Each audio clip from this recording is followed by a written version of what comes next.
Salut les cosmonautes, on va ouvrir ensemble ce nouveau chapitre sur le fork d'Atom, appelé Atom One. Je fais une première vidéo pour qu'on voie ensemble ce qui pousse Jake One à forker Atom et pourquoi selon lui Atom devrait valoir plusieurs centaines de milliards de dollars.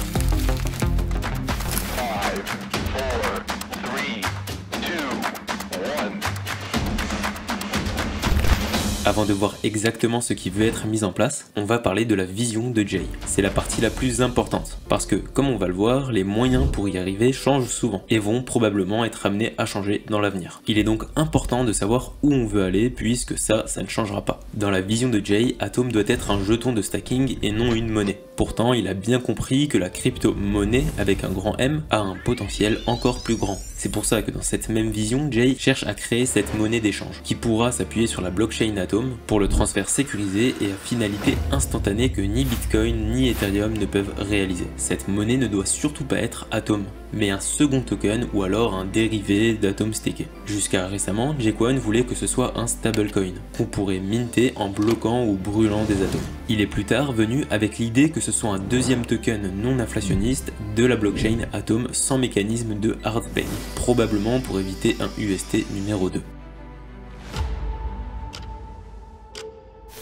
Le fondateur du Cosmos compare Atom à Visa, IBM et la Fed réunis pour son pouvoir de transfert de monnaie et de gestion de la monnaie. Dans ce même parallèle, il compare la valeur de la monnaie, donc le dollar, par rapport à celle des actions Visa, Mastercard et autres grosses infrastructures financières. Le dollar a plus de capitalisation boursière que toutes ces infrastructures réunies.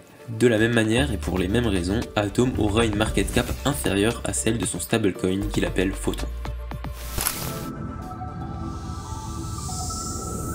Jay assume totalement le statut d'Atom comme alternative au Bitcoin. Tout comme le système de Bitcoin, Atom doit avoir un actif décentralisé dédié à la sécurité du réseau, et un deuxième actif très liquide qui sert de monnaie. Comparons les deux systèmes à double actif. Du côté de la blockchain Proof of Work, nous avons des GPU pour la décentralisation, le règlement et l'enregistrement des flux financiers. Et pour le deuxième actif liquide qui sert de monnaie, nous avons la crypto-monnaie Bitcoin, BTC. Bon, cette monnaie n'est pas stable, mais Bitcoin est obligé de monter avec la demande, pour des raisons de sécurité de la gouvernance et d'offres limitées. Mais rien n'empêche Bitcoin de jouer à son tour le rôle de collatéral de sécurité pour des chaînes Proof of Stake ou pour la DeFi, afin de créer ce stablecoin si besoin. Mais c'est un autre sujet, restons concentrés, je vous en supplie. Du côté de la blockchain Proof of Stake au consensus BFT Tendermint, Atom doit être l'actif qui remplit le rôle du GPU, et le Photon doit servir de monnaie. Je noterai personnellement une grosse différence entre les deux systèmes à double actif. Il s'agit de la gouvernance de la monnaie, un peu comme la Federal Reserve sur le dollar. Chez Bitcoin, c'est la monnaie elle-même qui se gouverne, là où chez Atom, ce ne sera pas Photon, mais bien Atom, ce qui fait, de mon point de vue, beaucoup plus de sens. C'est comme si la BCE demandait aux détenteurs d'euros d'établir la bonne politique monétaire. Attention, je ne dis pas que Bitcoin n'a pas de sens, mais plutôt qu'il n'a pas de politique monétaire. Tout comme l'or, Bitcoin est apolitique et c'est très bien. Mais ça laisse de la place à une autre monnaie d'exister et ce sera probablement l'infrastructure du Cosmos Hub. Le gros avantage d'Atom, c'est qu'il a une exécution infiniment plus rapide et un niveau d'interopérabilité qui va au-delà des wallets Atom entre eux. Atom peut exécuter toutes sortes de transactions, que ce soit d'un wallet Atom à un autre, d'un wallet Atom à un wallet de blockchain d'entreprise ou blockchain publique, et peut même exécuter une transaction d'une autre blockchain publique ou privée à une autre blockchain publique ou privée, faire office d'intermédiaire, de routeur.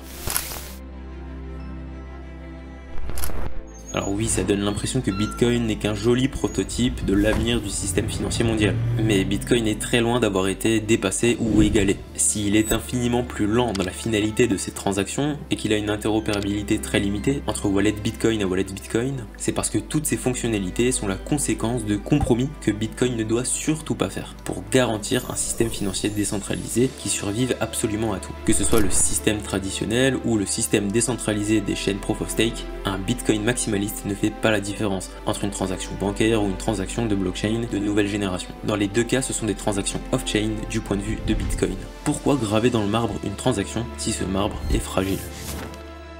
Bitcoin maximise la liveness, là où les blockchains Proof of Stake cherchent le meilleur compromis entre la liveness et la rapidité d'exécution. La grande différence avec Cosmos, c'est qu'une transaction d'une autre chaîne Tendermint est considérée comme on-chain, puisque le niveau de sécurité de la chaîne Tendermint externe est équivalent à la chaîne Tendermint interne. Fondamentalement, chaque blockchain fait confiance à la chaîne avec laquelle elle communique. Évidemment, ce n'est pas si simple, mais c'est ce qui permet à IBC d'être autant adopté et enregistré sur les 30 derniers jours 3,8 milliards de dollars de volume de transactions interchaînes, avec plus de 10% du volume de transactions passant par plus de 80 chaînes utilisant l'infrastructure du Cosmos Hub. Mais évidemment, toutes les chaînes Tendermint ne se valent pas. Il est important d'avoir au moins une infrastructure parmi toutes les infrastructures d'application qui soit dédiée à la sécurité. Il en faut une dont le marbre soit le plus solide possible, avec un grand nombre de validateurs décentralisés, mais aussi qui soit minimaliste pour réduire la surface d'attaque du code.